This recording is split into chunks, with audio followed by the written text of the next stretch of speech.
வணக்கம். இன்றைக்கி ஜானஸ் கிச்சனில் ஒரு தக்காளி கடையல் செய்யலாம்.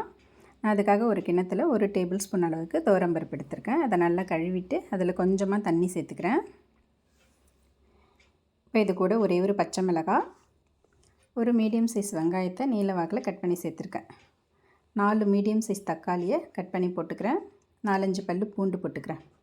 இது கூட 2 சிட்டிகை மஞ்சள் தூளும், இந்த கடையலுக்கு தேவையான உப்பு, 1/2 டேபிள் ஸ்பூன் அளவுக்கு சாம்பார் பொடி சேர்த்துக்கிறேன். காரம் கொஞ்சம் திட்டமாகவே இருக்கட்டும், நிறையா சேர்க்க வேண்டாம். இந்த மாதிரி நல்லா கலந்து விட்டுக்கிட்டு குக்கரில் தண்ணி வச்சுட்டு அதில் இதை வச்சு மூடிட்டு மீடியம் ஃப்ளேமில் ஒரு 3 விசில் வச்சு எடுத்துக்கலாம்.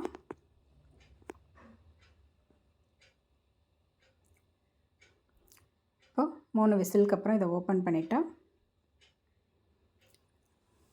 தக்காளிலாம் நல்லா கூழாக வெந்திருக்கும். இப்போ இதை கரண்டியால் இந்த மாதிரி நல்லா மசிச்சு விட்டுக்கலாம்.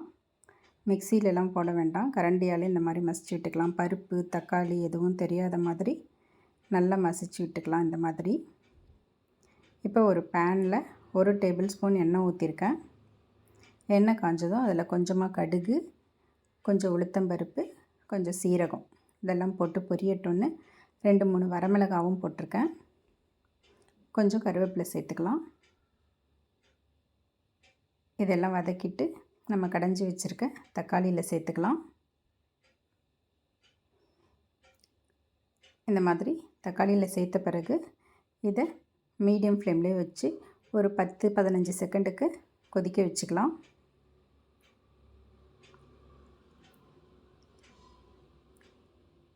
கடைசியாக இதில் கொஞ்சமாக கொத்தமல்லி தழையும் சேர்த்துக்கிறேன். தேவைப்பட்டால் இன்னும் கொஞ்சம் தண்ணி கூட சேர்த்துக்கலாம்.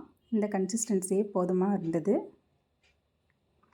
அவ்வளோதாங்க, ஒரு டேஸ்டான தக்காளி கடையல் ரெடி ஆகிடுச்சு. இது நல்லா புளிப்பாக நல்லாயிருக்கும். இந்த மழை நேரத்துக்கு நல்லா சுட சுட இட்லி செஞ்சு அது மேலே இதை ஊற்றி சாப்பிட்றதுக்கு ரொம்ப டேஸ்ட்டாக இருக்கும். தேங்க்ஸ் ஃபார் வாட்சிங்.